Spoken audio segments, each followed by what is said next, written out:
What does a Band 9 Part 2 answer in IELTS speaking look like? Let's find out.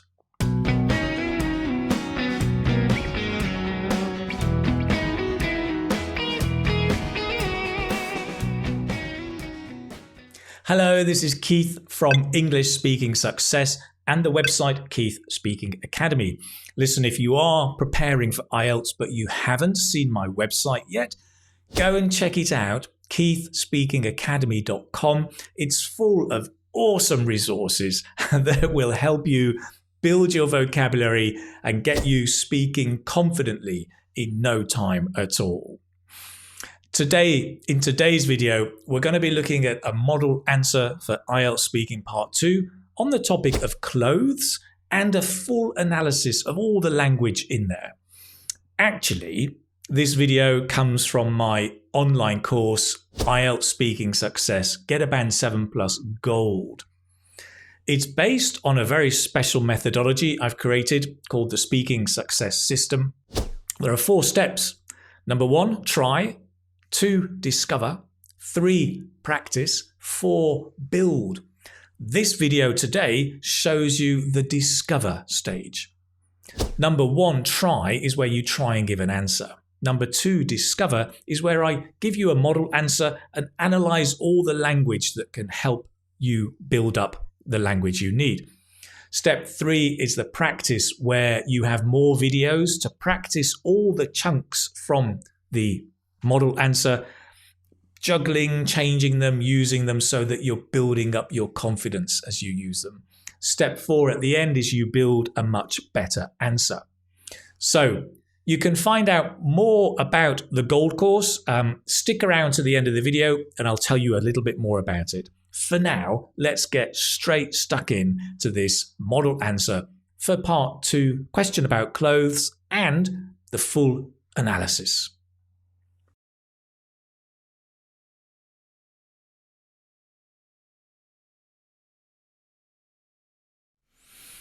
Okay, so let's have a look at the Part 2 question. Describe a person who you think wears unusual clothes.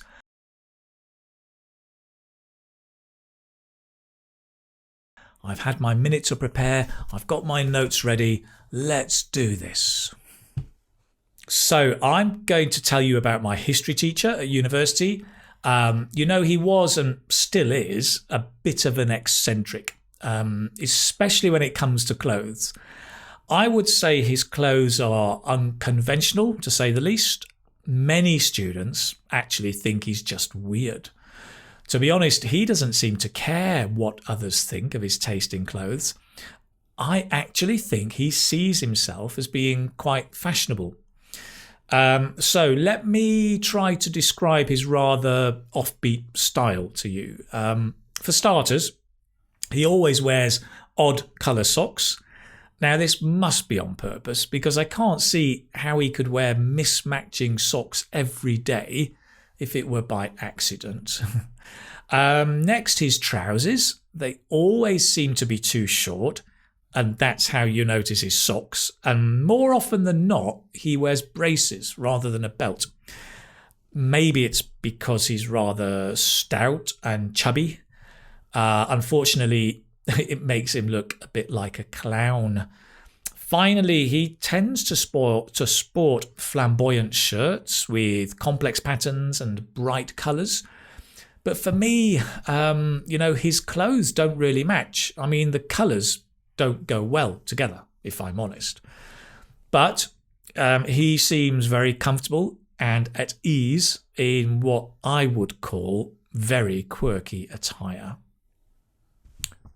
Lovely.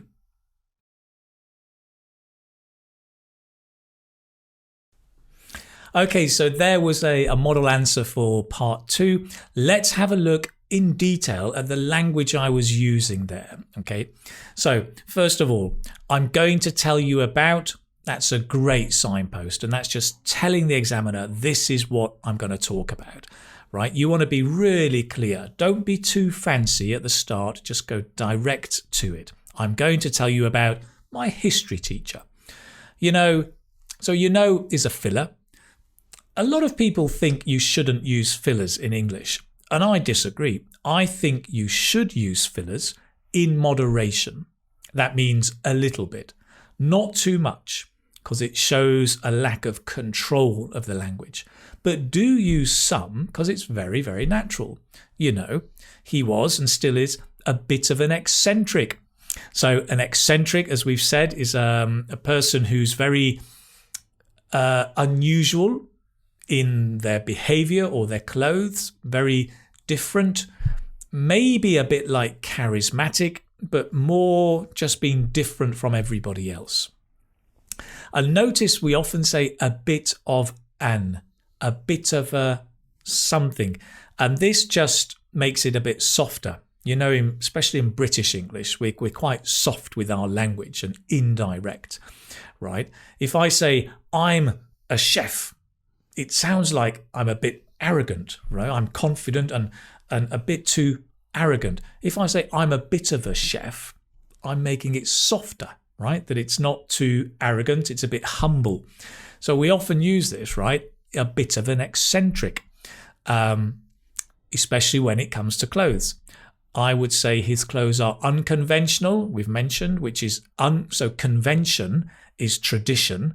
Anything against tradition, the adjective is unconventional. To say the least, that's a lovely connector, right? To say the least. To say the least just means what you've just said is probably a lot worse. So when I come home, right, in the evening, and I say to my family, oh, I've had a terrible day, to say the least, it means it wasn't just terrible, it was really, really, really bad, right? It's a lot worse than what I've said. So it's normally used with something negative to make it even more negative, right? You know, I didn't enjoy that film, to say the least.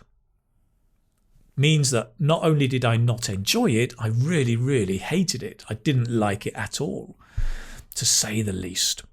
My students think he's just weird. Weird, strange, right? Weird. Okay. Next, to be honest. Again, nice signpost. I'm going to tell you something, frankly. He doesn't seem to care what others think of his taste in clothes. My taste in clothes are the clothes you like. Normally we think of taste as in eating, right? But it can be in anything. My taste in music, my taste in cars, my taste in clothes. It's the things that you like. I actually think he sees himself as being quite fashionable. That means he thinks he is fashionable. I see myself as being very British. I see myself as being a good listener. I see myself as being, or he sees himself as being quite fashionable, right? He thinks. Nice language. Next, a nice signpost. So let me try to describe, okay, it's a lovely signpost. His rather offbeat style, we've talked about, offbeat, unusual, bum, bum, bum, bum. For starters, another lovely signpost. So instead of saying first of all, in spoken English, very natural, for starters, right? For starters, he always wears odd colour socks. Odd colours means the different colours, right? They're not matching. Okay, good. Let's move on. This must be on purpose. So we have two phrases here, on purpose and by accident. On purpose means deliberately, you really wanted to do it. It wasn't a mistake. By accident means by mistake. Okay, so if you do something on purpose, you want it to happen. If you do it by accident, it was just by mistake. You didn't mean for it. Mismatching socks, yeah, that is the same as odd socks. They're mismatching, they're not matching. They don't go well together, right? Hopefully my shirt and my jumper match, right? It's a matching outfit. But sometimes I wear mismatching shirts, if the truth be known. Next, another connector there. His trousers seem to be too short, and more often than not, he wears braces.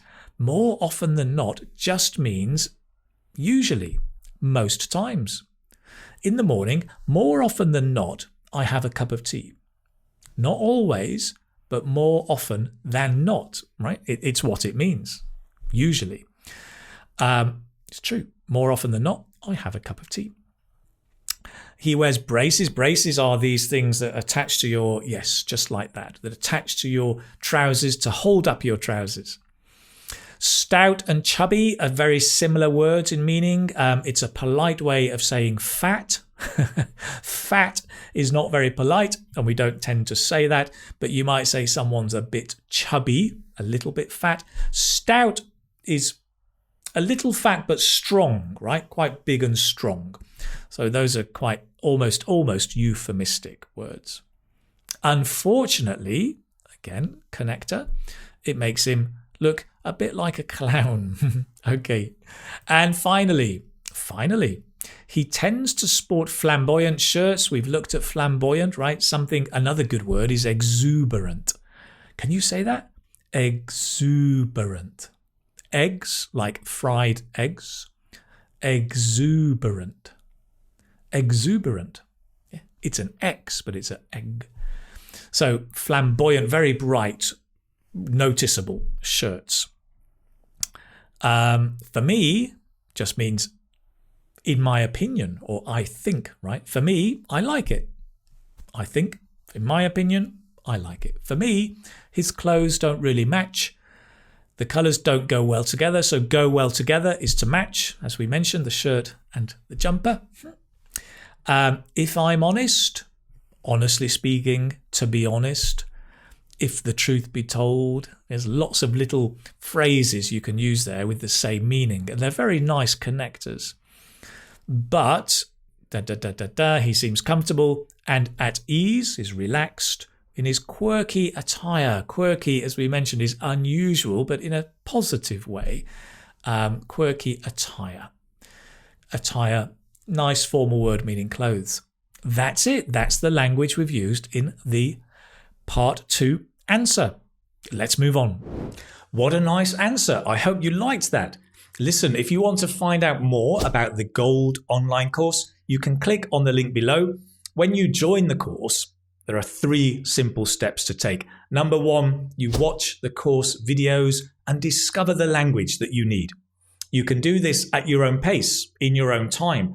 There are more than 100 model answers that will help you build the vocabulary, the grammar, the pronunciation that you need to give better answers. Number 2 is to practice speaking and building your confidence with the Speaking Success system, videos and PDFs to work on. Number 3 is to join the private Facebook group, watch the 2 live lessons a month, and with that you can connect with others and stay motivated in your study. This is the course that gets you speaking confidently in weeks and loving English for a lifetime. And there's more. There is, in fact, a discount 10% off for all YouTube viewers. Just click on the link in the description below and you will find that. If it's right for you, go ahead. Thank you so much for watching, and maybe I'll see you in the Gold course, or at least in the next video. Take care now. Bye-bye.